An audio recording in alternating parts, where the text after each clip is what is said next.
Bienvenue sur le podcast Mon Budget Zen, le podcast où l'on parle de tes finances personnelles de manière simple, sans cravate et sans jargon financier. Je suis Thomas, auteur du site et compte Instagram Mon Budget Zen, et que ce soit seul derrière mon micro ou avec mes invités, on va éplucher tous les sujets liés à tes finances personnelles, la gestion de budget, comment épargner plus, l'investissement et la liberté financière. Pour soutenir le podcast, n'oublie pas de laisser un commentaire sur Apple Podcast ou de le diffuser un maximum à ton entourage qui pourrait être intéressé. Dans la description, tu as tous les liens pour récupérer tes produits gratuits et pour t'abonner à ma newsletter. Il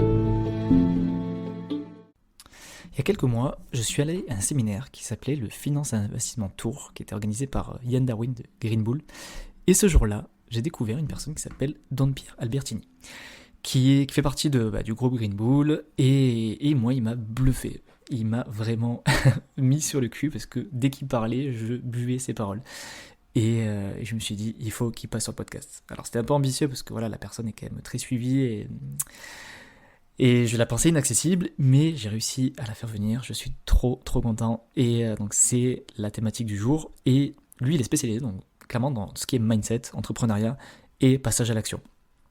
Il avait parlé quelque chose qui m'avait beaucoup marqué pendant le séminaire. Il parlait de cohérence avec ses objectifs de vie et sa façon de faire. Moi, c'est quelque chose que je vois tellement souvent en coaching, une problématique en fait qui est la cohérence entre ce qu'on veut faire avec ses finances et comment on gère ses finances. Et aujourd'hui, on va creuser ce sujet avec Don Pierre et vous allez voir, il va le dire avec ses mots à lui et c'est vraiment passionnant. Donc prenez bien le temps, si vous faites un footing, préparez une bonne heure devant vous, si vous cuisinez pareil, si vous êtes en voiture, prenez une bonne heure devant vous et écoutez ça bien au chaud, tranquille. Il y a vraiment du contenu de valeur. Alors on va pas parler de finances pures et dures, il n'y aura pas de conseils comme d'habitude sur l'épargne, on va pas parler d'investissement pur et dur, mais on va parler vraiment de mindset, passage à l'action, et que tu sois intéressé ou non par l'investissement, ça te servira vraiment. Donc voilà, profite bien et je te souhaite un très bon épisode. Salut Don Pierre, comment tu vas ? Salutations, ça va très bien. Bon, très heureux de t'accueillir sur le podcast. Comme je te disais justement juste avant en off, moi je t'avais découvert lors du FIT, le Finance Investissement Tour que tu as fait avec Ian Darwin là, il y a quelques mois. Et je suis vraiment super content de t'accueillir et que tu passes sur le podcast pour nous parler mindset. Parce que c'est ça, là où tu es le meilleur. Donc écoute, pour démarrer, je propose pour ceux qui ne te connaissent pas, que tu te présentes un petit peu, que tu me dises un petit peu d'où tu viens, que tu nous racontes un petit peu ton parcours et qui tu es. Ouais, on va faire court, je fais toujours la même chose. Je suis quelqu'un d'assez simple parce qu'en fait je suis cohérent, donc je suis bien tout le temps, je suis très constant émotionnellement et ma signature d'email, il y a marqué heureux. Donc je me définis toujours comme ça Simplement. parce que je n'aime pas les cases. Et donc à chaque fois qu'on me demande de me présenter, tu vois, je me mets pas une étiquette professionnelle qui est liée à ce que je sais, à ce que je fais ou à ce que j'ai d'ailleurs comme résultat. Je préfère parler de ma constance émotionnelle et du fait que je cherche la cohérence, que je la trouve en chemin. Et ça, c'est le plus important. Après, professionnellement, j'ai fait des études d'ostéo pendant 5 ans. C'est un rêve de gosse. J'ai entrepris pendant ma dernière année, j'avais 3 jobs étudiants, dont 2 que j'avais pas le droit, parce qu'en France, tu peux pas cumuler autant. Mais bon, dans la restauration, on a certaines facilités. Et puis, je crois que c'était avant l'été 2009.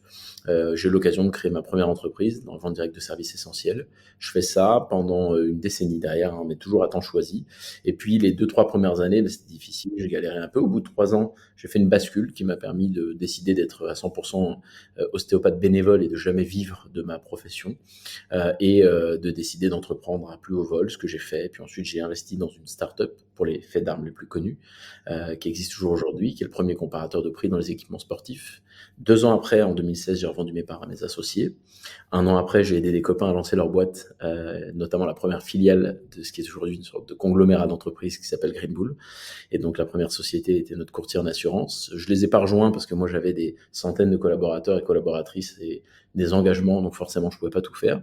Et 3 ans après, en 2020, j'ai pris la décision de rejoindre le bateau. Green Bullisait ma vie, je dis ça comme ça. Et donc Que tu voilà. avais créé au final.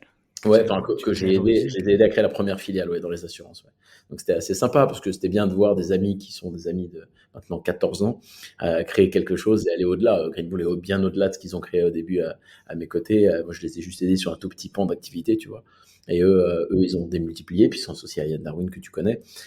Et puis voilà. Donc aujourd'hui, ce que je fais, c'est que j'accompagne des gens à entreprendre. Donc, on a différents écosystèmes et plusieurs marques chez nous. Et mon quotidien, c'est ça. J'aide les gens à soit créer une entreprise ou la digitaliser quand ils en ont une, ou à mettre en avant des produits, des services. Et la toile de fond, c'est la gestion d'image de marque et la communication surtout. Voilà, j'ai une lecture assez particulière de comment on peut faire du commerce sainement dans le monde. J'estime que quand on rapproche les problèmes des solutions, on a quelque chose de magique qui s'opère sur le marché. Donc, j'essaie d'aller dans ce sens-là. Voilà, donc mon quotidien, c'est ça, c'est d'accompagner des entrepreneurs en interne chez nous. Ok.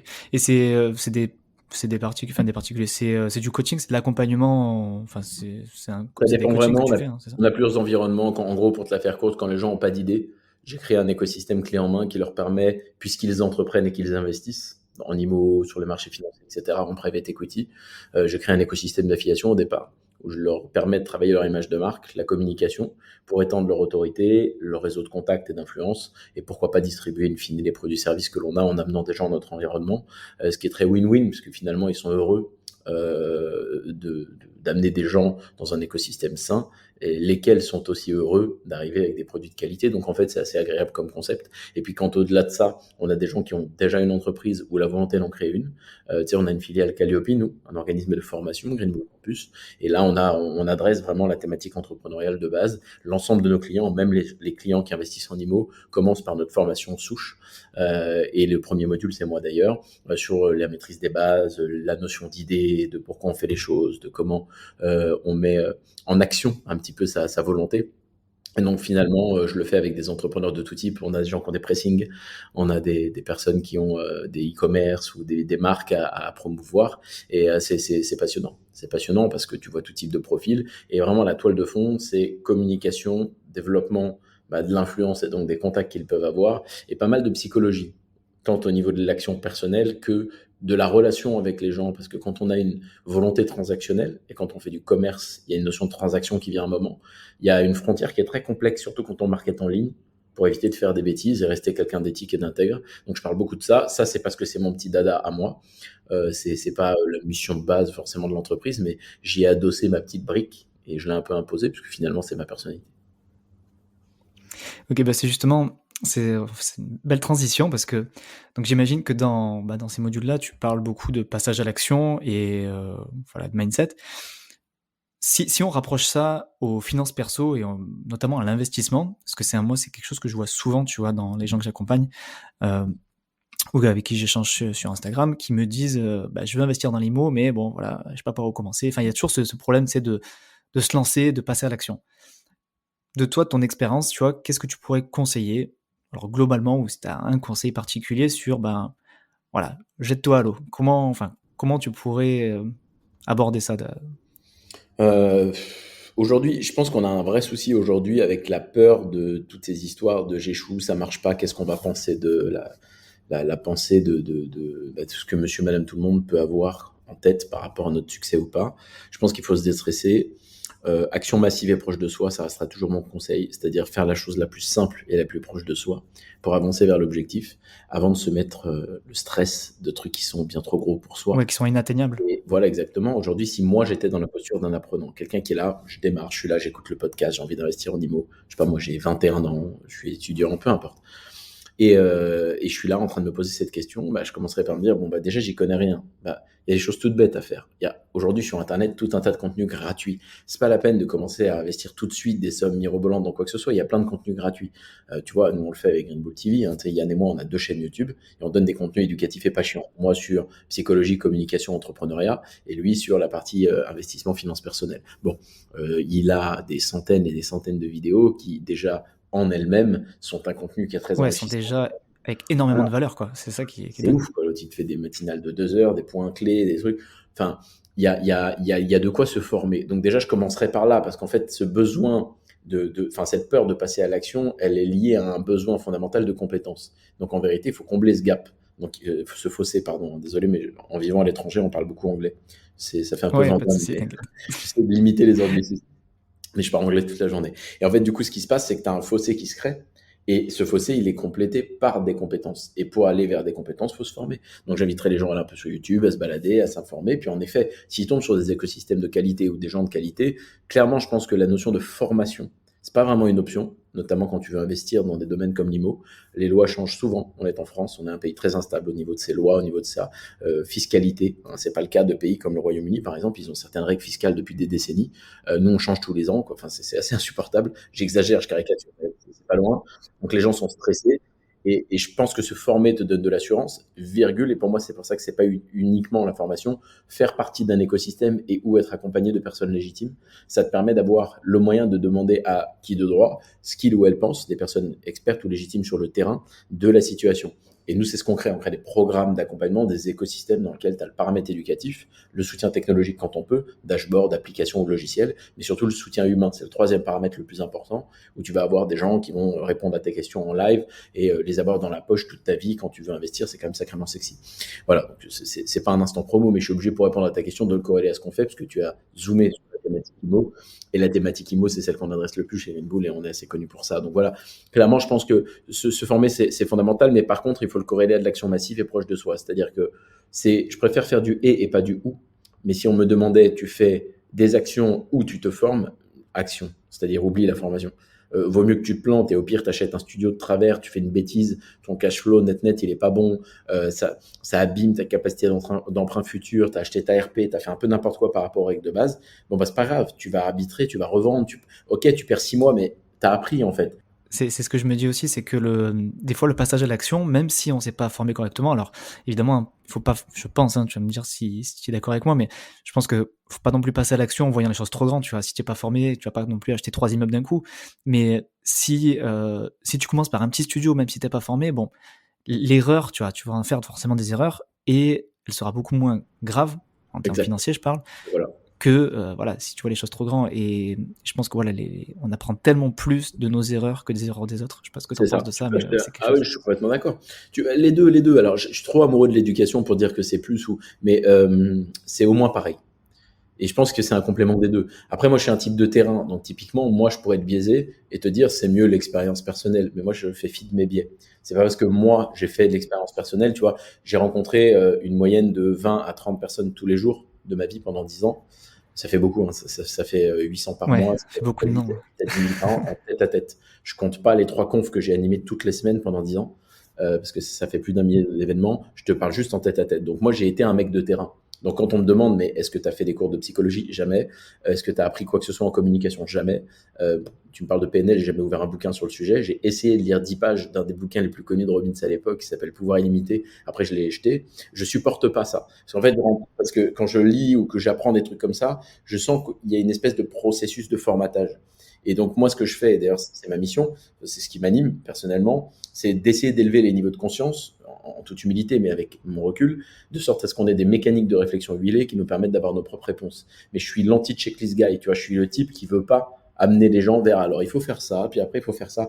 Il n'y a pas vraiment de règle ultime. Après, il y a un peu de bon sens à avoir. C'est pour ça que sur des trucs assez génériques comme l'action, je me permets de dire oui, il faut agir de façon massive et proche de soi. Et en effet, c'est proche de soi de se dire, bon, bah, je sais pas, moi j'ai quelques euros, quelques milliers d'euros, je peux m'acheter un garage, commence. Ça te fait voir ce que c'est qu'un notaire, ça te fait voir ce que c'est que le rendez-vous avec le banquier, Ouais, monter qu'un le dossier, tu emprunt, vois. que. Voilà, l'emprunt, la mécanique qu'il y a derrière ça. Et je pense qu'on est trop animé par la peur dans un monde où on n'a aucune raison pour l'être. Je veux dire, on est en France. Les risques sont modérés, on est soutenu.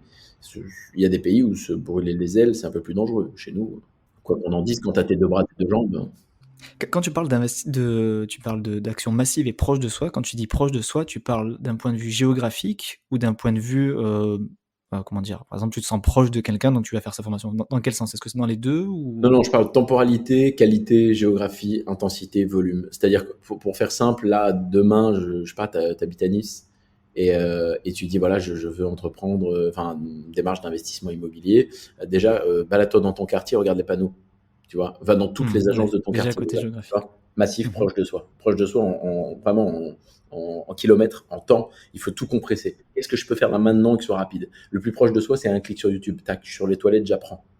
Je suis dans le bus, le métro, dans la voiture, j'apprends. Et puis ensuite, je vais visiter toutes les petites agences et regarder tous les panneaux à vendre et appeler tout le monde. Mais tu apprends tellement. En une journée, tu peux en faire. Hein. Quelqu'un qui prend une journée complète et qui décide d'aller voir toutes les agences. Bonjour, je veux investir. Qu'est-ce que vous avez? Tu vas apprendre, tu vas te former. Ça, c'est un truc qui est finalement pas assez fait par les gens parce qu'ils veulent faire l'économie du parcours. Et on est une génération qui veut des raccourcis dans tout. Donc c'est sûr qu'avec des narratives à la con, du style j'ai mis 100 euros dans du bitcoin et je suis milliardaire, c'est vrai que c'est compliqué pour donner envie aux gens de bosser. Et en fait, on est une génération qui veut plus travailler. Et c'est drôle parce qu'on en vient à faire des contenus où les gens nous posent toujours des questions de comment je pourrais faire pour aller plus vite, parce que c'est ça la vraie question, et avec moins de risques, etc. Alors que la réponse, c'est travail. Et tu peux avoir des coups de bol qui peuvent réduire la temporalité ou augmenter le multiplicateur ou baisser la volatilité avec le risque, mais c'est vraiment des anomalies. Globalement, Ouais, et ce sera un coup de chance une fois et ça va pas forcément se reproduire et indéfiniment, quoi. c'est ça le problème, on est une génération d'anomalies. Génération qui a eu des bull market crypto de malades, des opportunités en dropshipping où ils ont pu arnaquer tout le monde sans que personne ne dise rien, des trucs en réseau à paliers multiples où finalement, enfin voilà, l'éthique, elle est, on a oublié ça très très loin et où tu transformes ta tante en cible et tu vas plus à un anniversaire juste pour t'amuser, mais pour recruter tout le monde. En fait, il y a eu tellement d'anomalies cette dernière décennie à cause d'Internet, ou grâce, question de point de vue, qu'en fait, on a une génération biaisée qui maintenant pense que tout vient tout seul. Là, on est un peu en train de revenir dans le monde réel. Je pense que les 4-5 années à venir vont être marrantes. Alors oui, je suis triste qu'il y ait des guerres, qu'il y ait des gens qui meurent, etc. Mais par contre, le côté où je suis content, c'est qu'il y ait un retour à quelque chose d'un peu rude, ça va faire le tri. Ça, c'est bien. Ok, dans ce que tu disais, il y avait un truc qui me paraissait intéressant à creuser, c'est que, tu sais, on n'a pas le temps, on a envie d'aller vite et tout. Ouais. Et alors, je sais pas si c'est vraiment, enfin, si on peut vraiment rapprocher, mais moi, c'est quelque chose que j'entends souvent. C'est, j'ai pas le temps, tu vois, j'ai pas le temps de m'intéresser à mes finances, j'ai pas le temps de faire un budget, j'ai pas le temps de me lancer, en gros, d'investir en bourse, de comprendre comment ça marche, tu vois. Et moi, je me rends compte que ces mêmes personnes qui n'ont pas le temps, par contre, elles ont toujours le temps de regarder le catalogue Netflix ou voilà, de faire des trucs qui sont pas forcément cohérents en fait avec leurs choses. Et d'ailleurs, on reparlera de cohérence en détail, mais je me rappelle d'un truc que tu avais dit au FIT, et tu nous avais fait tous sortir nos téléphones, et tu nous avais dit de regarder le truc bien-être parental. Ça m'avait assez marqué, et j'aurais aimé savoir si tu avais d'autres astuces ou d'autres je sais pas, façons de penser ou des choses à me partager sur comment prendre le temps. Ça peut être du concret comme du abstrait, tu vois, mais tu nous parles un petit peu de ça, comment motiver les gens à prendre le temps de gérer leurs finances, investissements, ou même, tu vois, prendre le temps pour lancer leur entreprise, tu Carrément. Alors toi, tu as un Android, je pense que c'est pour ça que tu m'as dit ça. Euh, vois. C'est ça. Sinon, dans l'iPhone, c'est dans la batterie. En fait, tu as les niveaux de batterie. Alors, on va reparler de cohérence après. Je viens de t'entendre dire que tu as un peu en tête qu'on aille dessus, sur ce terrain-là. Donc, je te laisserai aller sur ton plan. Mais déjà, je pense qu'il faut être honnête avec soi-même. Ce que ne sont pas les gens. Voilà. Et je dis les gens, je m'inclus dedans, hein. Moi, je parle pas dans une posture comme si moi j'étais différent, on est tous pareils. On se ment à nous-mêmes, on se raconte des petites histoires, on y croit. Ah, je suis fatigué, j'irai pas à la salle, c'est pas grave, mais c'est bien, faut que je me repose aussi. Puis tu sais, tu commences à construire un truc. Ah, puis finalement, on a mangé au resto, mais c'était pas si calorique, hein, je peux quand même manger ce soir. Enfin, tu vois, on est tous pareils. Donc, je parle pas dans une posture, je précise que les gens qui te découvrent ne savent pas. Je parle pas dans une posture comme si j'étais une personne qui n'était pas touchée par ça. Donc, je pense qu'il faut à un moment donné se poser ces bonnes questions et être honnête avec soi-même, c'est la base. Maintenant, sans trop rentrer dans le sujet de la cohérence, il y a des choses simples qu'on peut toutes et tous faire. Déjà, premièrement, arrêter de faire des choses qui sont totalement décorrélées de l'objectif. Arrêter de se laisser manger du temps par des notifications. J'ai remarqué que les gens sont vraiment nourris et animés et dirigés par des notifications tout le temps. Et je le vois avec des amis avec qui je suis, ils me parlent, on est là, on mange un morceau, et d'un seul coup, l'œil, il va dans les notifs. Il va dans les notifs. Et en fait, après, ils prennent le téléphone et toutes les 4 secondes pendant que tu es en train de converser, on est là en train de faire d'autres choses, on s'échappe. C'est un tue productivité, c'est grave parce que si tu vas dans les applications en question, regarder un peu le temps que tu passes sur les applications, tu vas te rendre compte que tu passes 3-4 heures sur les Instagram, 2 heures sur les TikTok et compagnie. C'est impressionnant. Quand je l'ai fait, tu te rappelles sur scène, moi je l'ai fait 11 fois, on a fait 11 villes, on a vu 8000 personnes. J'ai vu des résultats abusés. Tu as des gens qui passent vraiment 4-5 heures sur Instagram par jour et qui ne sont pas des créateurs de contenu ou des entrepreneurs. Je n'ai pas de jugement là-dessus si c'est ton business. Moi, je passe beaucoup de temps sur ces plateformes, par exemple. Seulement, on a des Ouais, produits. mais c'est pour, t'es de l'autre côté de la barrière, quoi. Tu crées. Voilà, j'anime des communautés, c'est mon job. Je crée des contenus, je dois répondre à la communauté. J'écris des bouquins. Tu vois ce que je veux dire? Donc, à un moment donné, il y a une cohérence économique, et c'est pour ça qu'on va revenir à cette notion, entre les actions et les résultats. Donc, déjà, je pense que la base de la base, c'est ça. C'est qu'est-ce que je veux être, qu'est-ce que je veux avoir, qu'est-ce que je dois faire pour ça. Et en fonction, je m'adapte. Il n'y a pas de problème à avoir 2 heures d'oisiveté et de plaisir sur un jeu, sur son mobile, si jamais on est, je sais pas moi, banquier et qu'on rentre à la maison à 18h30 et qu'on n'a pas d'enfant, pourquoi pas, tu vois? Mais si le banquier en question, il me dit: «Ah, j'ai pas le temps d'investir en immobilier», je vais le secouer. Et pour le coup, c'est là où je suis empathique mais sévère. C'est-à-dire que empathique ne veut pas dire que on va dire les choses avec énormément de diplomatie et qu'on va être mou. En fait, on confond les deux. C'est pour ça qu'on rigole souvent avec Yann, parce qu'on a des personnalités complémentaires. On a fait la tournée ensemble, c'est pour ça que je parle de lui. Moi, je suis très patient et empathique et à l'écoute. Mais par contre, au moment où je vois que la personne, elle est en train de se mentir, qu'elle n'utilise pas ses deux bras, ses deux jambes, je switch et je deviens très sévère. Mais vraiment, pour le coup, et même plus que n'importe qui autour. Pourquoi? Parce que j'ai tellement vu de gens qui n'avaient pas de bras et pas de jambes, qui eux se battaient, que je peux pas tolérer quelqu'un qui me raconte la messe à moi. Oui, tu comprends, je suis fatigué. Et toi, tu as une console, moi, j'en ai pas. Depuis 2001. Imagine, ça fait 21 ans. J'ai 35 ans. Calcul. J'ai 14 ans, j'ai plus de console. Je suis rentré dans un lycée élitiste, je voulais faire de l'anglais, du machin, faire ostéo, les études, c'était en Angleterre. Boum, j'étais déjà à fond dans mon truc, tu vois. Donc, c'est une décision. Pendant mes études, mes potes étaient bourrés, machin, j'avais 3 jobs, tu vois. Je payais les études tout seul. C'était énorme, c'était intense. Je travaillais chez Ikea la nuit, je travaillais dans un bar le soir et un restaurant un jour sur deux, tu vois. Donc, je te laisse imaginer, terminer les services à Tu peux minuit, pas beaucoup 1h, dormir. le matin. Et à 2h, il fallait que je rentre me coucher. À 4h30, j'étais chez Ikea déjà. Et après, à 10h, j'avais cours aussi. Tu vois, donc c'était ma vie. Enfin, quand tu as été comme ça, j'ai choisi un chemin très dur, très rude. Donc forcément, quand on me questionne sur ces procédés-là, je suis un peu dur avec ça. Le temps, tout le monde là. Bien sûr, je mets de côté des gens malades et je mets de côté les gens qui ont de véritables excuses, c'est-à-dire des parents qui, par exemple, sont seuls avec un, deux, trois, quatre enfants. Ça, c'est compliqué. Je challenge aussi ça parce que forcément, je suis conscient que c'est difficile d'avoir le même temps et la même disponibilité émotionnelle ou énergétique lorsque tu as des enfants à charge ou alors des parents malades dont tu t'occupes. Ça, je sais le pondérer, j'ai beaucoup de respect pour ça, mais on peut toujours adapter quelque part. Par contre, ça demande des sacrifices. C'est vrai que le match de foot du dimanche, peut-être qu'il faut lui dire au revoir. Peut-être que Hmm. Netflix faut lui dire au revoir. Regardez juste les résultats. Exactement, par exemple. Mais tu vois, j'en parlais avec un ami avec qui je suis associé aussi, et je lui dis, tu réalises que ça fera 1 an dans 2 semaines, parce que je sais quand est-ce que j'ai regardé la dernière série que j'ai regardée sur Netflix, c'était en novembre, fin novembre 2021. Ça fait 1 an à l'heure où on enregistre ce truc bientôt, que je n'ai pas ouvert l'application Netflix, et pire que ça, que moi j'ai enlevé mon abonnement pour des raisons éthiques. Mais la réalité, c'est que j'ai pas d'autres applications, je n'ai pas d'autres, tu vois, outils pour consulter ça, et c'est pas bien ou mal, c'est une saison de vie.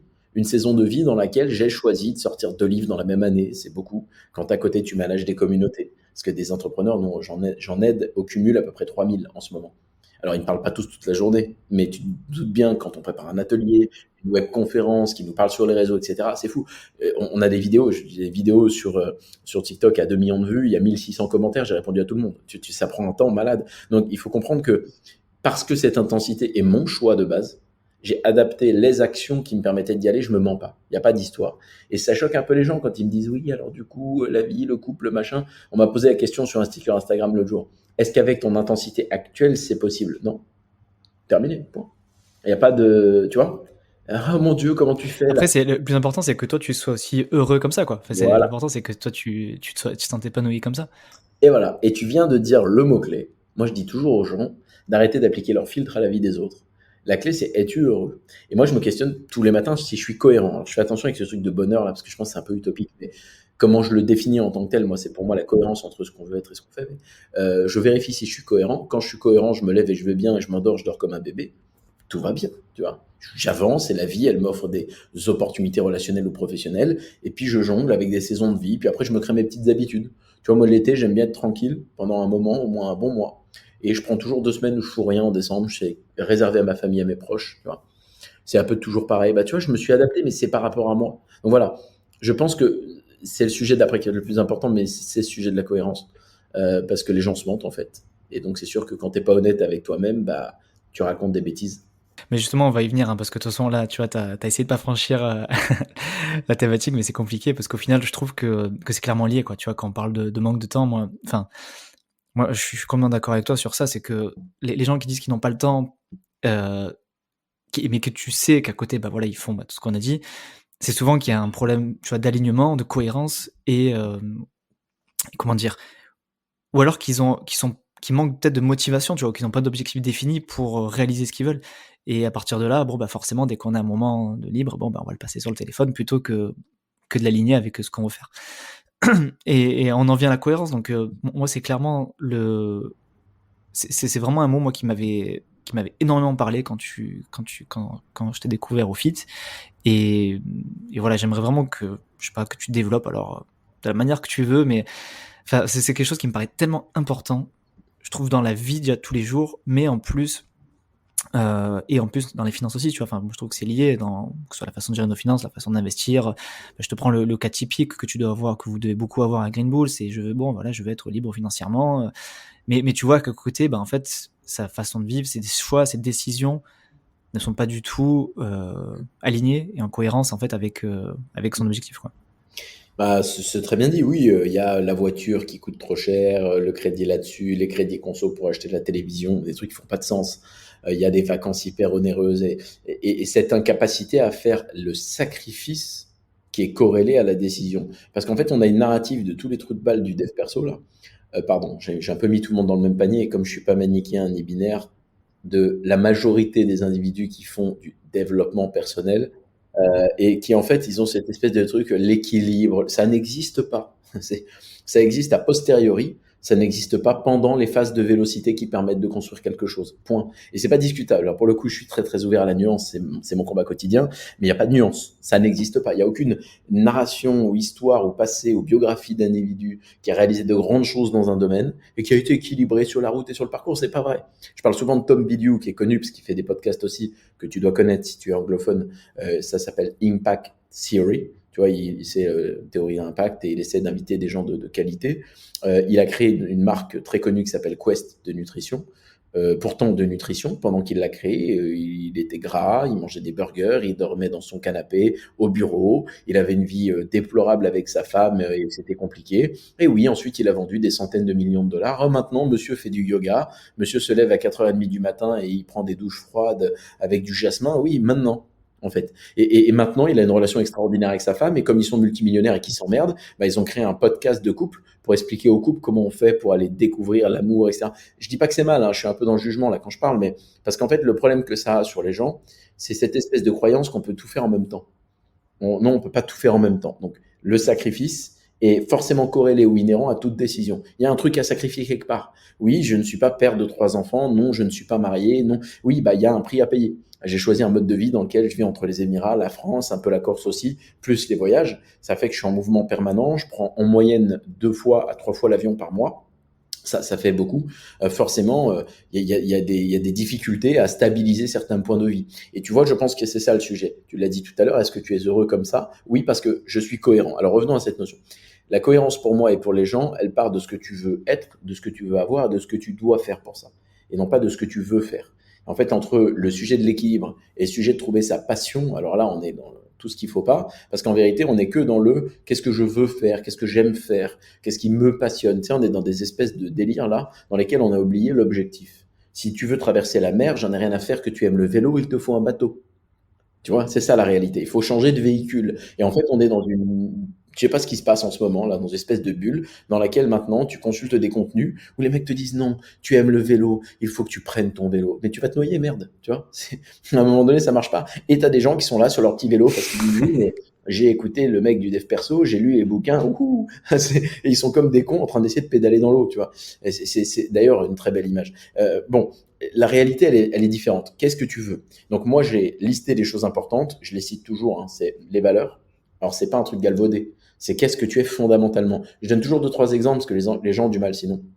Par exemple, moi, le truc que je déteste le plus au monde, c'est le mensonge. Psychanalyse, voilà, psychanalyse rapide. On m'a menti très souvent dans ma vie, ça m'a déçu depuis mon enfance. C'est très simple, je déteste le mensonge, mais vraiment, c'est-à-dire que tu me mens pour un tout petit truc, du style, tu te sens un peu coupable, t'as fait le con, je t'ai demandé de ranger un truc et tu l'as pas mis au bon endroit et tu me mens là-dessus. Je suis tellement dingue avec ça que je vais vraiment créer un ressentiment que je vais exprimer de suite et ça peut avoir un impact de malade sur tout le reste, professionnellement, en couple, etc. On peut prendre ça comme un défaut, hein. C'est un élément constitutif de votre personnalité, je déteste ça. Donc j'aime l'honnêteté en face, ça c'est une valeur haute. Ça veut dire que lorsque je m'associe à des gens, si on commence à me dire des trucs et que je vois qu'il y a un loup quelque part ou que c'est pas stable, là tout de suite je recule. Et en fait, je suis tellement dingue avec ça que à 2 reprises dans ma vie professionnelle, j'ai tout envoyé péter pour ça, donc j'ai prouvé en plus que j'incarne ce que je proclame, c'est pas juste une vaste théorie, et avec des sacrifices costauds. Moi, j'ai fait Harakiri en explosant mon entreprise de 10 ans, que je n'ai ni revendu ni valorisé. Donc, j'ai montré à tout le monde que je suis vraiment comme ça, parce que j'ai découvert des choses que je voulais pas moi-même colporter, parce que ça m'aurait transformé en menteur. Tu vois, donc ça, c'est les valeurs souches. L'honnêteté, la fidélité, la parole donnée, etc. Des choses qui sont importantes pour toi. Moi, je suis amoureux de la justice, par exemple. L'injustice et l'impuissance qui est corrélée à une injustice quand elle est subie sont des éléments que je déteste au plus haut point. Donc je fais en sorte d'articuler ma vie par rapport à ça. Et quand on me propose des opportunités ou que j'ai des décisions à prendre, elles sont corrélées directement à ces éléments-là. Et dès lors que c'est dissonant, c'est très facile à scanner après. Tu scannes, tu dis, ah, là, il y a un truc qui va pas. Moi, j'ai eu là, mais c'est souvent que ça se remet en question. Des petites dissonances professionnelles, tu dis, ah, là, il y a un truc qui cloche. C'est pas toujours au niveau des valeurs, ça peut être au niveau d'autres choses, mais scanner ces éléments, ça te permet de savoir. Et justement, tes actions sont là, et après, il y a la liste valeurs. Le second, c'est objectif. Est-ce que c'est en phase avec mes objectifs? Moi, par exemple, ça m'est arrivé de faire des ajustements parce que je réalisais que, ah, là, on a un plafond de verre. C'est-à-dire que moi, j'ai des objectifs très, très grands, et au niveau des actions, je peux pas faire x10. Comment je fais pour faire x10? Il faut que j'ai un nouveau levier. Ou alors, il faut qu'on change le deal. Mais tu vois bien que je peux pas rester bloqué. Facile. Du coup, tu cherches. Alors, par contre, t'es pas en mode problème. Tu es en mode solution. Tu es en mode, je suis en face de ces deux situations. Mon action ne me permet pas d'atteindre mon objectif. Qu'est-ce que je fais pour ça?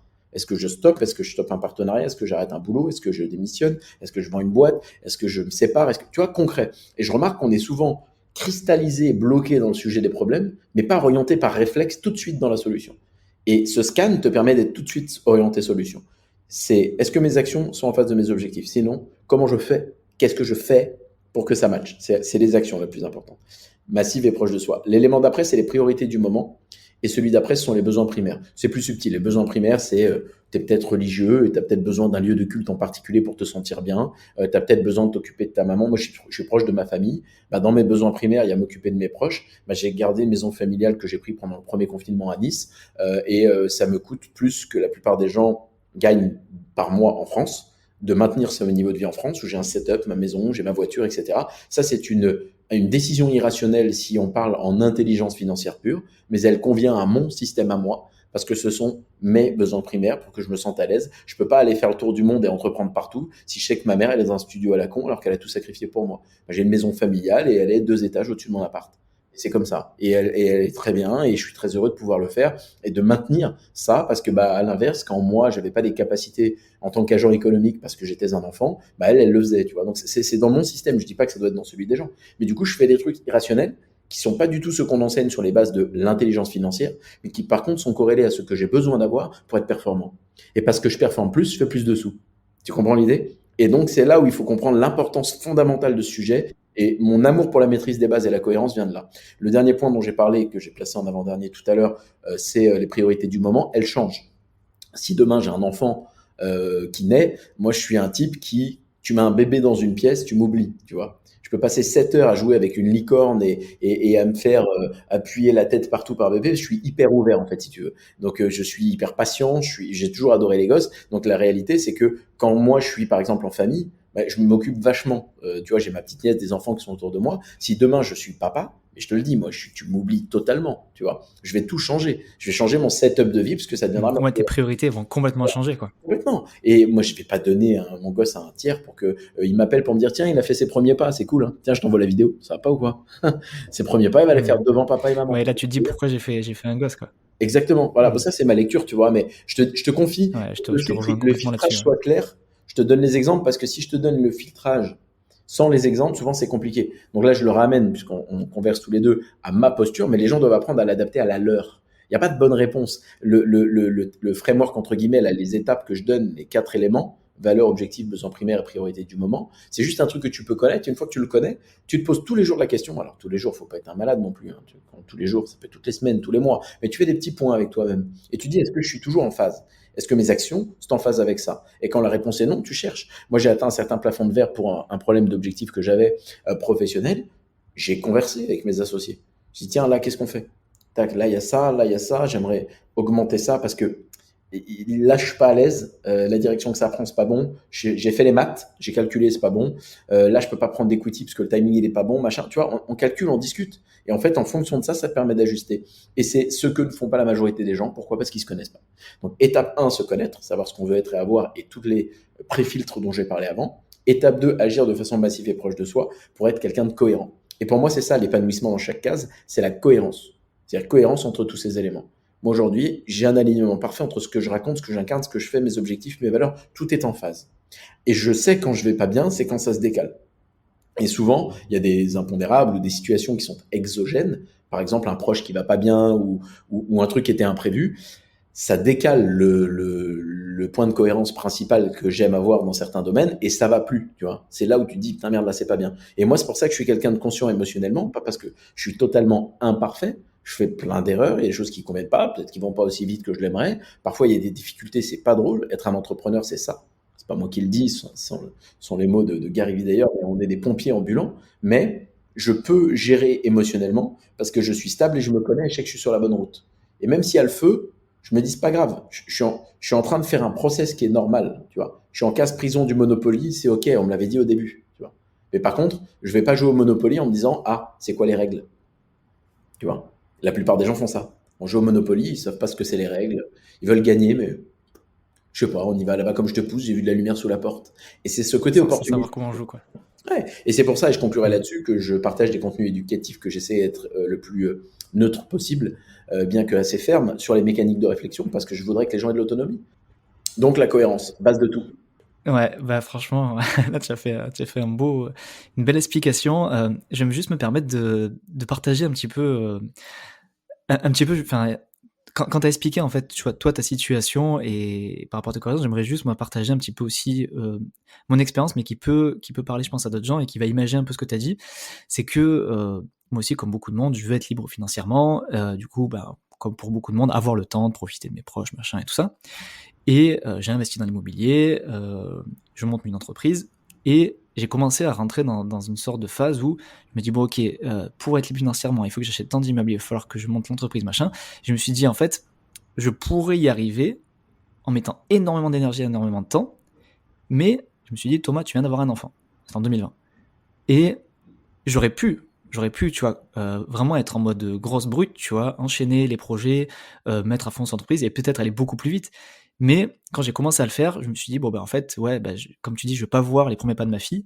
Je me dis: «Mais quel intérêt de devenir libre financièrement en 3 ans au lieu de 10 ans, si c'est pour au final rater les 3 premières années de vie de ma fille», tu vois? Et du coup, j'ai réfléchi, j'ai vraiment fait la démarche que tu as fait. Alors, peut-être pas aussi, aussi bien que tu as dit, mais j'ai vraiment raisonné, on va dire, de manière similaire à ce que tu as décrit. Je me suis dit: «Bon, bah, en fait, je préfère gagner peut-être un peu moins, investir peut-être un peu moins vite, tout en continuant, mais aujourd'hui en faisant peut-être moins d'heures et en profitant de ma vie aujourd'hui et surtout, bah, de ma fille». Parce que c'est je me dis: «On a quand même qu'une vie et un enfant, on a» enfin voilà, c'est après c'est trop tard, tu vois? Après quand elle aura 15 ou 20 ans, bon, ben, Tu rattraperas jamais ce temps-là. voilà, tu rattrapes pas quoi, tu rattrapes pas le temps donc je préfère prendre plus de temps pour être libre financièrement mais en fait, tu vois ce que je veux dire? J'ai vu arriver cette incohérence en disant: «Bon trop bien, je vais être libre financièrement, profiter de mes proches», mais en fait, bah, pendant les années, les 5-10 premières années de vie de mes enfants, beh, j'aurais pas profité d'eux, tu vois? Ta réflexion elle est très pertinente. Tu dis quelque chose d'intelligent. C'est-à-dire que tu as réfléchi, qu'est-ce que je veux, mes priorités du moment, c'est OK. Le prix à payer, c'est que tu n'es pas multimillionnaire à la minute où on parle par rapport à la date de départ. Tu as décalé un peu, tu as une temporalité qui n'est pas la même. C'est OK finalement, c'est pas grave. Tu vois. Moi je le vois, je fais des trucs vraiment irrationnels. Par exemple, l'an prochain, bon, je le dis à demi-mot parce que là on est dans un podcast et il ne faut pas que les personnes en question arrivent à comprendre ce que je dis là. Mais pour des gens qui me sont proches, je vais parler un peu en codé. Dans ma famille, il y a un moment important l'an prochain et je vais dépenser des sous, beaucoup, pour faire plaisir à ces proches-là. Ça fait pas de sens. Ça va coûter le prix d'un mariage, plus même, je pense. Mais je vais le faire parce que c'est des moments que je pourrais pas rattraper. C'est-à-dire que c'est le genre de moment, c'est une fois dans une vie. Je suis heureux de pouvoir faire ça. Je n'en ferai pas publicité. Là, je t'explique juste parce qu'on parle de cohérence. C'est vraiment très personnel et ça fait pas de sens. C'est-à-dire qu'économiquement, ça abîme un tout petit peu la dynamique ou la vélocité que je pourrais avoir dans l'augmentation de mon cash flow, parce que le cash flow en question, bah, je vais pas l'immobiliser dans un projet. Tu vois, nous, on achète des maisons ici, on les retape, on les revend, on est à fond là-dedans. Je peux pas immobiliser même un an. J'en ai besoin là dans les 6 à 8 mois, il faut que je dégaine. Et en fait, du coup, une temporalité courte qui fait que je peux pas faire des swings ou m'amuser à droite à gauche, parce que il suffit que ça descende un peu. Si je vais faire mes mues sur les marchés, je vais dans la posture qu'on a, mon Dieu, j'arbitre, je fais comment, je thésaurise pas, j'attends un peu. Donc, je me mets pas le mal de tête. Et en fait, j'ai des capitaux qui sont là de côté, pas utilisés, pas optimisés, et qui vont en plus être dépensés de façon complètement débile aux yeux de l'intelligence financière théorique, mais qui ne le sont pas à mes yeux. Pourquoi? Parce que faire ça, c'est ce qui m'anime. Parce que ça m'anime, je suis plus cohérent. Parce que je suis plus cohérent, je suis plus épanoui. Parce que je suis plus épanoui, je suis heureux sur le parcours. Parce que je suis heureux sur le parcours, j'ai envie d'agir plus, d'être plus performant. Parce que je suis plus performant dans mes actions quotidiennes et donc la génération de mes revenus actifs. J'ai plus d'attraction. Les gens le ressentent. Je crée des contenus parce que je suis plus en forme. Du coup, des gens me découvrent. Puis après, ils te découvrent, ils disent, mais attends, mais il écrit des livres, bah, je vais pouvoir les acheter. Puis du coup, bah, tu as plus de dynamique parce qu'après, ils découvrent ta boîte. Puis après, ils disent, mais ils vendent des produits et services aussi, qu'est-ce qu'il fait? Ah, éducation financière entrepreneuriale, il y a des programmes d'accompagnement, etc. Mais il y a déjà 3500 clients là-bas. Ah bah j'y vais. Ah mais en plus, c'est financé par le CPF. Et tu vois, et les gens découvrent comme ça pas à pas parce que je suis cohérent. Tout part du fait que j'ai fait quelque chose qui est important pour moi, même si c'est pas dans ce qu'on dit d'habitude de faire en théorie. Et en fait, ça, je peux atteindre entre guillemets, ce niveau de réflexion parce que j'ai une pleine conscience de moi et parce que je ne suis pas dans le biais cognitif ou que je ne me mens pas à moi-même. Par contre, si toutes les bases ne sont pas maîtrisées, c'est pour ça que c'est mon sujet de tous les jours, les bases, en vérité, tu peux pas parler comme ça. Moi, je peux parler comme ça parce que les bases sont maîtrisées. Si elles ne l'étaient pas, c'est une hérésie d'avoir un double setup comme le mien et de dépenser des fortunes dans un pays dans lequel tu vas passer que 30% de ton temps pour maintenir et que quand tu arrives, tu as ta voiture et tu as ton appart, etc. Ça fait pas de sens économiquement. Tu vois, je pourrais vendre la voiture, je pourrais changer de logement, etc. Il y a plein de choses qui sont des non-sens, mais c'est un non-sens théorique, ça n'est pas un non-sens relatif à ma posture, puisque ma posture, elle est singulière. Et c'est ça que j'invite les gens à réfléchir. Yes. Tu as parlé, t'as dit un mot justement qui me permet de faire la transition. Tu as dit que j'aurais bien aimé en discuter avec toi. Tu parlais donc, bon, dans les programmes, vous parlez d'éducation financière. Je voulais avoir un petit peu ton avis là-dessus en France. Qu'est-ce que tu en penses? Je pense qu'on va être en phase, mais j'aurais aimé avoir un peu ton avis et enfin voilà. Qu'est-ce que tu en penses et comment remédier à l'éventuel problème d'éducation financière que tu aurais constaté? Ouais, je pense qu'on fait tous le même constat parce qu'il faut vraiment être un peu bête pour pas faire le même, je pense. Hein. Ouais, ouais. Je pense que du moins ceux qui écoutent le podcast, ils sont plutôt en phase avec nous, quoi. Ouais. Ouais, voilà, c'est ça, c'est une question presque rhétorique aujourd'hui. Enfin, je vois difficilement quelqu'un, à part nos gouvernants, je ne sais pas ce qu'ils ont, mais capable de dire que tout va bien. Non, ça va pas bien. On t'apprend pas à manger, pourtant manger c'est vital. On t'apprend pas à te mouvoir intelligemment. Pourtant le mouvement, le sport, la nutrition, on éviterait plein de cancers, mais c'est un autre problème. Pourtant on dit que c'est important. Voilà. Je sais pas pour qui c'est important, parce que c'est pas dans l'éducation nationale de tes 0 à tes 18 ans. Ça m'amuse beaucoup de l'entendre. Deuxième sujet qui est pas, c'est l'éducation financière. Et je parlais de la santé avant, parce que pour moi, c'est plus important. Parce que si t'es malade, tu dépenses tous tes sous pour avoir ta santé. Bien sûr, bah oui, ça sert à rien d'être millionnaire, en fait, d'être le plus riche du cimetière, quoi. Exactement. Franchement, des millions et un cancer, c'est un peu flingué comme concept. Tu vois, t'es tout seul sur ton yacht en train de crever, c'est génial. Ouais, c'est clair. Donc du coup, santé et éducation financière. À 18 ans, tu demandes à n'importe quel jeune qui sort du lycée ce que c'est qu'un CERFA, il sait pas. Tu lui demandes quels sont les statuts principaux pour créer une entreprise en France, incapable de te répondre. Tu lui demandes ce que c'est que la flat tax, il sait pas. Toutes tes questions de base en fait. Il sait pas comment il peut payer ses impôts, la notion de mutualisation. Il connaît pas comment fonctionne dans son pays le régime de retraite par répartition et complémentaire que nous avons depuis trop longtemps maintenant et qui mathématiquement à cause de la faiblesse du nombre d'actifs à venir versus le nombre d'indépendants et le changement de paradigme économique sera compliqué à tenir, mais ça c'est une autre problématique. Par exemple, un jeune de 20 ans est incapable aujourd'hui, c'est pas sa faute, hein, de filtrer ce que je viens de dire là, c'est du charabia pour lui. C'est-à-dire, mais alors qu'on est sur des bases de base et que c'est pas moi mon expertise la plus forte. Hein. Moi, mon expertise c'est l'humain et l'action. Mais si tu veux, voilà, je pense qu'il y a un vrai problème. Et comment pallier à ça? Compter sur la famille pour le faire, c'est comme compter sur la famille pour éduquer au niveau des sujets de la santé et de la nutrition. Ils y connaissent rien. Donc en fait, ta grand-mère elle te donne des conseils complètement à l'ouest qui sont décorrélés de ce qu'il faut vraiment pour ta santé. Donc c'est pas sur leurs épaules que devrait reposer ça, sur des institutions. Comme elles ne sont pas étatiques et publiques, l'éducation nationale ne veut pas changer pour l'instant, est une énorme machine. Je ne jette pas l'opprobre sur ça parce que je sais que c'est compliqué à l'échelle industrielle avec des millions d'enfants, mais il n'y a pas vraiment de volonté de changement réel et drastique. Bon, il faut que des organisations comme la nôtre, ou des gens comme toi, ou des indépendants, plein de gens, plus on est de fous, plus on rit, prennent ce sujet à bras le corps et deviennent des supports d'éducation à travers de l'éducation vidéo, de l'accompagnement, de la masterclass, de la formation présentielle, à travers de l'accompagnement, des programmes, peu importe. Il faut pallier à ça. Je pense que c'est essentiel parce que la plupart des gens ont des journées qui consistent à ne jamais mesurer ce qu'ils mangent, ne jamais mesurer ce qu'ils dépensent, ne jamais mesurer quoi que ce soit. Et au final, ils avancent au doigt mouillé puis ils se demandent pourquoi ça marche pas. Et je l'ai vu, et je conclurai là-dessus avec un ami qui m'est proche il y a à peu près un Ils an. constatent souvent trop tard. Oui, exactement. Ça, c'est pas faux. J'ai un ami proche il y a un an qui me dit, écoute, Dompé, ça va pas du tout financièrement, comment je peux faire? Je dis, écoute, on va scanner, combien tu dépenses tous les mois? Combien tu gagnes? Il me regarde, il me dit, bah, je sais pas. Je dis, comment ça, tu sais pas? Il me dit, bah, ce que je gagne à peu près, mais il me dit ce que je dépense, je sais pas. Je dis, toi, t'es énorme. Et là, tu réalises, en fait, que les gens sont tous comme ça. C'est-à-dire que si tu demandes à quelqu'un, c'est quoi tes coûts fixes, quoi tes coûts variables en moyenne? Coûts fixes, ils sont fixes, et la variable enfin, la moyenne de tes coûts variables à l'année, sur les 12 derniers mois. Les gens vont être là, parce que ils bug en fait, ils bégayent, tu vois. Moi, je peux dire exactement combien de milliers Ah d'euros non, je mais moi, dépense c'est mon cœur de métier hein, en tant Ah oui, que. oui, c'est ce que tu fais, toi. À accompagner les gens, c'est ce que tu fais tous Ouais, les c'est ce que je fais, donc je le vois vraiment tout le temps, quoi. Mais voilà, je pense que le plus important, c'est ça, c'est de se dire, j'avance pas au dos mouillé, tu vois. Je me dis, bon, au minimum, je sais ce qui sort et ce qui rentre. C'est des maths, tu vois. Et là, tu te rends compte. Tu dis, bon, là, j'ai un petit poste de dépense qui est un peu trop haut pour la voiture. Là, je peux peut-être faire un truc sur l'assurance. Tu vois, regarder l'équilibre. Bon, le crédit conso pour la télé, c'était peut-être pas utile. On va vendre la télé. Tu vas faire un petit sacrifice comme celui-ci, ça peut faire du sens. Et c'est ce que ne font pas la plupart des gens. Et c'est la même hérésie que de voir que 99% des gens sur Terre, parce que c'est pas qu'en France, se lèvent le matin, mangent, se couchent et ils savent pas ce qu'ils ont mis dans leur corps. Ils ont aucune notion des macronutriments, des micronutriments, ils comprennent rien. Mais c'est pas parce qu'ils sont bêtes, hein. On n'est pas éduqué à ça. Ils ne contrôlent pas les calories qui rentrent versus celles qui sortent. Donc ils n'ont pas idée de ce qu'ils ont besoin pour maintenir un poids sain, etc. et être en santé et donc performant. Et souvent on me demande comment tu fais, tu dors peu, tu trucs. Mais parce qu'en fait, il y a l'alimentation, le sport, l'hydratation, tout est bien réglé. Comme je sais exactement ce dont mon corps a besoin, bah oui, il me dit toujours à domper, et j'ai pas besoin de toucher du bois, hein.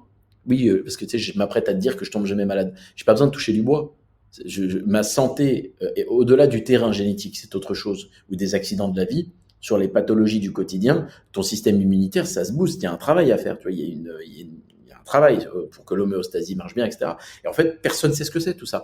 Et c'est le même problème. Je mets en parallèle la santé et l'éducation financière. Ce sont des problèmes qui sont corrélés et qui, moi, m'effraient.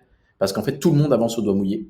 Et tout le monde veut des solutions miracles parce que, résultat, personne n'a envie de faire ce parcours qui prend du temps, de s'informer, de s'éduquer. Ça prend des années. Et cette reprogrammation de ton cerveau, de tes habitudes, de ton savoir, elle prend longtemps. Moi, personnellement, ça a été un travail d'une décennie, consciente, au moins pour les bases. Sur chaque sujet. J'ai pas vu un sujet que j'aborde où il me faut pas au moins 10 piges pour que véritablement j'arrive à maturité sur les bases. Maturité sur les bases ne veut pas dire que je suis bon, hein. Veut dire que juste, je comprends ce qui se passe, tu vois. Parce que, pourquoi 10 ans? Parce que tu peux pas passer toutes tes journées sur les sujets. Donc, c'est des petits moments sporadiques comme ça, éparses, où tu vas prendre 1 heure ou 2 pour te former sur un sujet, et au cumul, tu vas avoir des informations qui deviennent, au niveau subconscient, un peu des automatismes. Mais il y a un vrai boulot, et c'est triste de voir que l'éducation ne le fait pas. Ouais, non, mais partagé à 100%. Et puis, comme tu l'as dit, hein, moi, ça fait partie de mes missions. Enfin, au final, comme Green Bull, hein, alors à échelle différente, mais ça fait partie de nos missions, tu vois, de pallier à ce manque d'éducation financière et à notre échelle. Et tout ça, je pense que les gens qui nous suivent, hein, que ce soit toi sur tes contenus ou moi sur le podcast, ils ont déjà aussi quand même ce changement de mindset qui leur permet de se dire, bon, ok, bah, en fait, j'ai choisi de rattraper trop tard et de m'informer personnellement pour mettre d'équerre et être bien. Alors, nous, sur la partie financière, mais après, sur la partie santé, nutrition, alors c'est pas moi qu'il faut suivre, hein, je pense qu'il y a des gens beaucoup plus doués, mais ouais, je pense que ça C'est fait partie pareil. aussi des bases super importantes. Et je reviens juste aussi sur un truc que tu as dit c'est marrant que tu aies touché du doigt, tu vois, la gestion budgétaire, parce que tu as raisonné vraiment de manière, comme moi, hein, comme un coach budgétaire.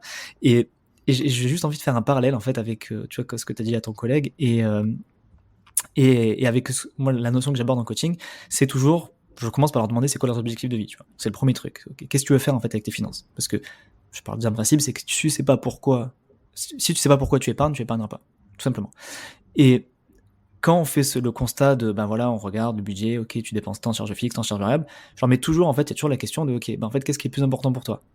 Faire un crédit conso pour une télé ou atteindre cet objectif? En général, l'objectif, c'est acheter une maison ou avoir un apport pour l'immobilier ou tout simplement sortir des dettes et du découvert. Qu'est-ce qui est le plus important pour toi? Avoir une voiture neuve à 20 000 balles ou plutôt avoir une voiture d'occasion qui roule très bien à 7-8 000 et en contrepartie, bah, du coup, tu atteins ton objectif. Bon, voilà, c'est juste pour mettre en parallèle, compléter un petit peu ce que tu as dit sur la partie budgétaire que j'ai trouvé intéressante et qui se rapproche de ce que je raconte au coaching. T'as tout résumé. Bah écoute, on se rapproche de la fin de l'interview. Je voulais, alors avant de te poser une dernière question de fin là, parce que j'ai quand même envie qu'on parle un petit peu de tes bouquins. Je voulais juste savoir, alors ça sort un petit peu du contexte, t'es pas du tout obligé de me dire, mais j'ai envie de savoir à titre perso et toi à titre perso, est-ce que toi t'es investisseur aussi à titre perso? Est-ce que t'investis ou t'es vraiment uniquement dans l'entrepreneuriat ou vu que tu vois tu côtoies quand même, voilà, des investisseurs IMO dans les marchés, est-ce que toi tu investis aussi à titre perso? Ouais, oui, oui, bah, forcément, mais si tu veux, en effet, il y a plusieurs degrés. J'ai beaucoup investi sur moi au début de ma carrière entrepreneuriale. Je fais des guillemets pour les gens qui voient pas d'image. Parce que voilà, assez humblement, je suis personne, tu vois, dans ce domaine-là, mais voilà, dans mon petit parcours. Ensuite, j'ai beaucoup réinvesti mes capitaux et mes bénéfices dans ma propre entreprise ou mes propres entreprises pour les faire exister, subsister ou évoluer. Donc, on va pas se leurrer, ça a demandé beaucoup d'investissement en temps et en argent. J'ai pas fait les choses dans le bon ordre et ma première décennie entrepreneuriale n'a vraiment pas été un exemple à suivre sur la diversification des investissements pour se sécuriser. Toujours est-il que j'ai quand même l'âme d'un entrepreneur et que je suis très très orienté sur la dynamique des revenus actifs et ou de la valorisation de ce que je fais dans un but patrimonial long terme, c'est-à-dire avoir des parts et des actions d'entreprise que je crée, auxquelles je participe ou avec lesquelles j'avance, parce que c'est ma vision et ma façon de fonctionner. J'ai pas ce besoin très court-termiste, j'ai un besoin plus long terme. Donc forcément, voilà, moi je fonctionne comme ça. Donc on va pas se leurrer, mon focus principal, c'est de réinvestir dans des projets. Là, je réimplante une boîte, notamment ici avec un de mes associés, dans la nutrition, ici aux Émirats, et on va déployer à l'international dans le monde entier. Tu vois, j'ai des projets comme ça, on a Green Bull qui avance tout le temps, donc je suis plus du profil à investir dans des dynamiques de boîte, création et dynamique entrepreneuriale, plutôt que dans du revenu passif, notamment IMO, etc., parce que j'ai peu de temps, parce que mon setup de vie fait que je peux pas passer ma vie sur des chantiers, parce que, en toute humilité, mais en honnêteté quand même, si je faisais du trading alors parce que nous, on ment pas aux gens, donc on raconte pas aux gens des bêtises, on leur dit pas que tu vas faire des 400% de Qui vont rendement doubler leur par mois. capital en deux semaines. Voilà, ouais, voilà, on dit des vraies choses. Donc, si je fais des vrais chiffres en trading, des quelques pourcentages chaque mois ou chaque année, qui sont déjà très honorables et que je veux que ça ait de l'impact, il faudrait que j'ai des centaines de milliers d'euros à investir pour que ça ait de l'impact sur mes revenus actifs aujourd'hui. Parce qu'aujourd'hui, bah oui, je gagne ma vie, donc forcément, je prends pas ce temps parce que si je prends du temps à créer des contenus ou faire autre chose, bah, je gagne plus qu'en investissant. Donc, tu vois, c'est juste une espèce de logique comme celle-ci. Donc, je le fais peu et en ce moment, moi, je mets tapis sur tous nos deals clés en main parce que comme j'ai pas le temps, ça y répond vachement. Tu sais qu'on a créé la marque investdubai.com. On achète des villas, on retape, on en fait des villas de luxe, et on fait des flips. Donc on rachète, on revend en 9, enfin ça va être 6 à 12 mois, ça dépend. Et on projette, on a déjà des résultats sur les premières, mais on projette faire toujours entre 15 et parfois même 30%, ça dépend des situations, de rendement. Donc parce que oui, pas d'impôt sur les sociétés, pas d'impôt sur le revenu, des charges sociales plus faibles, une certaine vélocité, une grosse dynamique. Il y a un marché qui a le vent en poupe tout en étant loin d'être mature par rapport aux grandes capitales de ce monde ou grandes villes de ce monde. Donc voilà, on a une grosse dynamique et le peu, entre guillemets, de la proportion d'argent que j'investis, c'est que dans des deals clés en main. Donc, je suis pas l'exemple du type qui va te dire, ah bah alors là, tous les mois, je mets un peu en bourse, je DCA par-ci par-là, parce qu'en fait, c'est tellement anecdotique à l'échelle du chemin que je suis en train de prendre que je le fais pas. Mais c'est encore une fois très singulier. Il faut pas prendre mon exemple, c'est très singulier parce que évidemment, quand tu as de l'equity dans des boîtes dont tu as l'objectif qu'elles vaillent des centaines de millions ou des milliards d'euros, tu te doutes bien que tu n'as pas envie de DCA 500 euros par mois en bourse. Je le fais malgré tout. Alors, c'est un mauvais exemple parce que ça, je le fais. Parce qu'en fait, je copie notre portefeuille. Mais si tu veux, si on n'avait pas le truc de copie, encore une fois, du portefeuille Green Bull avec notre partenaire, je ferais jamais un truc pareil. Parce que c'est anecdotique. Et je le fais plus parce que j'ai automatisé et que ça me permet, tu vois, d'avoir un réflexe de. Mais voilà, c'est plus un exercice. Voilà. Mais personnellement, 80% de mes fonds sont réinvestis dans des activités business et pas dans des créations de revenus passifs. Ouais, IMO, marché, ouais. En même temps, après, tu restes ultra cohérent avec toi-même aussi, hein, parce que toi, ce qui t'anime aujourd'hui, c'est la création de tes boîtes et la valorisation de tes boîtes. Donc, c'est, euh, c'est logique enfin voilà, c'est normal que ça fasse ça, quoi. Ok, donc bah, du coup, merci Pierre pour les explications. Bah, voilà, je pense qu'on va clôturer l'interview. Juste avant de terminer, est-ce que tu peux nous conseiller un bouquin? Ça peut être les tiens. Alors, je voulais qu'on prenne le temps de parler des tiens aussi, mais conseille-nous un bouquin et puis on va terminer par tes bouquins. Donc, qu'est-ce que tu nous Ouais, conseilles? oui, ce qui est pas obligatoire pour le coup, mais ce qui va l'être, parce que la réponse à ta question, c'est que j'ai écrit parce que je savais pas répondre à ça. En toute humilité. Alors, je savais pas répondre à ça parce que j'observais chez les gens, quand je dis les gens, toujours dans ma tête, c'est une proportion élevée des individus, pas tous. Je suis pas binaire. La plupart des gens, quand ils adoubent quelqu'un, l'adoubent à 100%. Eh ben tiens, j'aime tout. Et donc en fait, je ne recommande quasiment jamais personne parce que lorsque tu fais une telle chose, les gens perdent le discernement. Oh, je l'aime bien lui. Oh bah il parle bien, tiens, il est intéressant. Oh bah du coup, je lui donne une espèce d'autorité qu'il n'a pas. Ça s'appelle un biais d'autorité, c'est très dangereux. Et donc comme j'observe que la plupart des gens fonctionnent comme ça, je ne recommande pas d'autres auteurs. Le deuxième problème corrélé, c'est quand je lis des bouquins, et ça m'est arrivé finalement peu au prorata. Je n'ai pas été un grand lecteur, j'ai jamais été fan de ce format. Quand j'ai commencé à le lire, j'ai observé qu'il y avait beaucoup de checklists, des checklists qui étaient culpabilisantes. Et donc, en fait, mon combat personnel, c'est justement d'amener les gens à se poser des questions qui leur permettent de trouver leurs propres réponses, parce que la beauté d'un arc-en-ciel réside dans la pluralité de ses couleurs, et que je ne suis pas du tout dogmatique. Je ne pense pas qu'il faut qu'une seule façon de voir le monde, et qu'il n'y a qu'un seul type d'individu. Je veux pas que tout le monde pense comme moi. Par contre, que tout le monde cherche la cohérence, ça c'est cool. Mais la cohérence, c'est pas la même pour Pierre que Paul, que Marie, que Julie, que moi ou que Karim, peu importe. On est tous différents. Et donc, en vérité, je peux difficilement conseiller des bouquins, d'abord parce que j'en ai lu peu, mais également à cause des raisons que je t'ai données là. Donc c'est pour ça que j'en ai écrit. Et même si aujourd'hui j'en ai deux trois qui me viennent en tête qui sont assez cool, j'ai du mal à recommander des bouquins. Puis je pense que sur la thématique finance, je serais pas légitime. Mais par contre voilà, c'est pour ça que j'ai écrit les miens. Et si tu veux, mon objectif il était de partager le sujet de la maîtrise des bases, parce qu'on est perdu dans un océan de possibilités et personne ne se connaît finalement. Donc comme on a été projeté dans cet océan sans travail en amont, j'essaie d'échanger là-dessus. C'est ce que je fais dans Le Capitaine, qui est mon premier bouquin. Le second s'appelle Les Moussaillons. Je vais un peu plus loin. Maintenant, j'aide dans ce deuxième bouquin les gens à créer leur propre boussole. C'est-à-dire, en gros, tu es fait de certaines briques qui te constituent. J'apprends aux gens à les mettre sur la table et à réfléchir d'où elles viennent. Questionner une croyance, une conviction. Pourquoi je pense ça? Pourquoi je crois telle ou telle chose? Tu vois, une mécanique de réflexion un peu huilée qui te permettent d'aboutir à des réponses où tu te dis, bah, cette brique, je l'enlève. Celle-là, je veux l'exploser.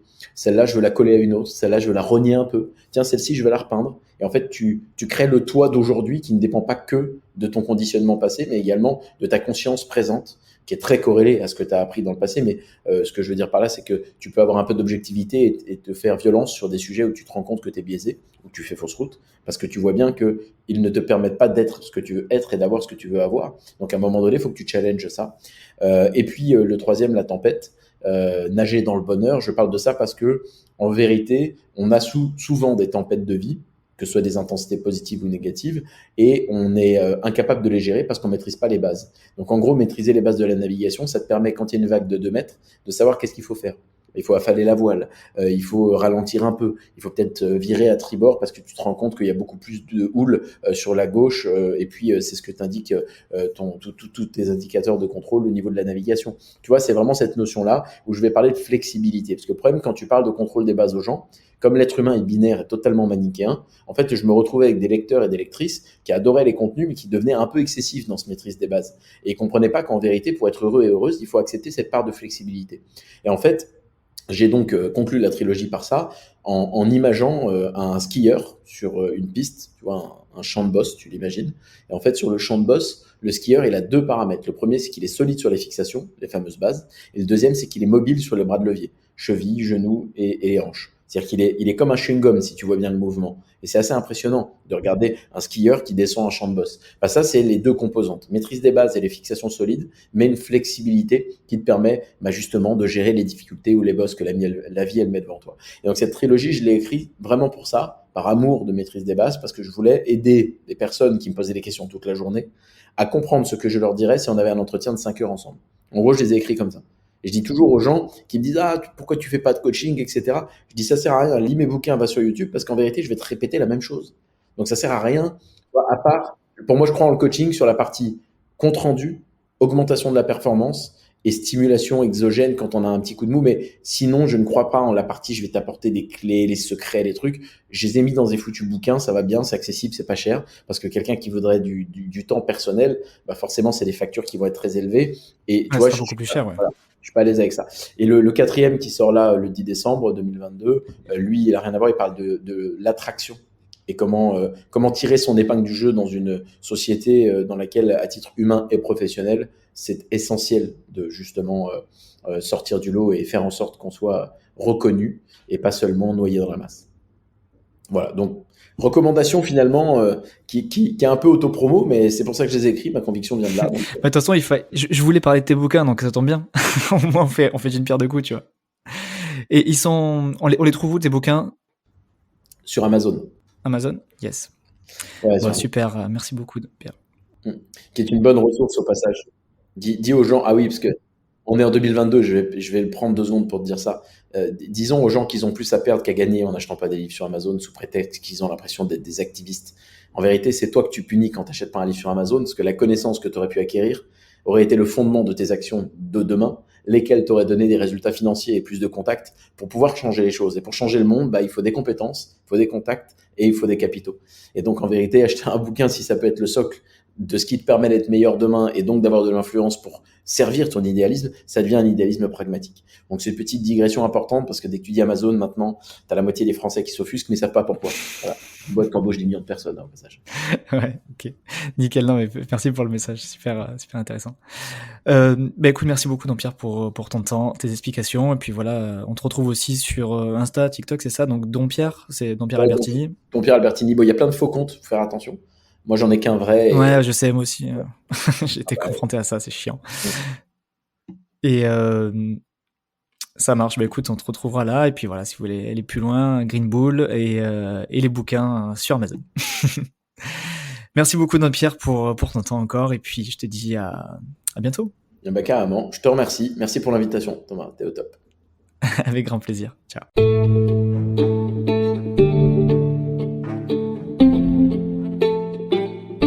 Si tu entends ce message, c'est que tu as écouté ce nouvel épisode jusqu'au bout et pour ça, je te dis un grand merci. Si tu l'as apprécié, tu peux en parler à ton entourage ou mettre un commentaire sur Apple Podcast ou depuis peu sur Spotify. Ça aide énormément pour la visibilité et la diffusion du podcast. N'hésite pas également à me dire quel sujet tu aimerais que j'aborde ou me recommander un invité pour les prochains épisodes. Pour ça, dis-moi-le sur mon compte Instagram monbudgetzen ou alors à mon adresse mail contact@monbudgetzen.com. N'oublie pas que dans la description, tu as tous les liens si tu veux aller plus loin et notamment récupérer tes cadeaux gratuits.